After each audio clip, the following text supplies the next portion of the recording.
Hello friends, आज हम बात करने वाले इंडियन हिस्ट्री के एक गोल्डन चैप्टर के बारे में जिसका नाम है पंचशील सिद्धांत। तो आइए देखते हैं तो पंचशील सिद्धांत क्या है। दोस्तों, वर्ष 1954 में भारत और चीन के बीच पंचशील समझौता हस्ताक्षरित किया गया था। इसका मूल उद्देश्य दोनों देशों के बीच शांतिपूर्ण सह अस्तित्व की व्यवस्था कायम करना था।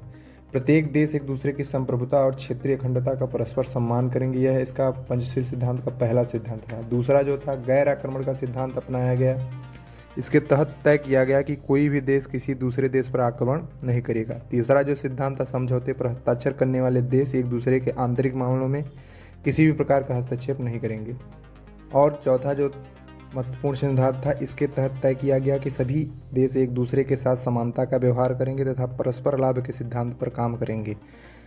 पांचवा और सबसे महत्वपूर्ण सिद्धांत इसमें शांतिपूर्ण सह अस्तित्व का माना गया है। इसके तहत कहा गया कि सभी देश शांति बनाए रखेंगे और एक दूसरे के अस्तित्व पर किसी भी प्रकार का संकट उत्पन्न नहीं करेंगे। दोस्तों, मैं बता दूं कि पंचशील सिद्धांत समझौता करने के बाद भी चीन की तरफ से कोई संतोषजनक व्यवहार नहीं रहा। उसने 1954 में हस्ताक्षर तो किया, लेकिन कहीं ना कहीं वह तैयारी बना रहा था भारत पे आक्रमण करने का।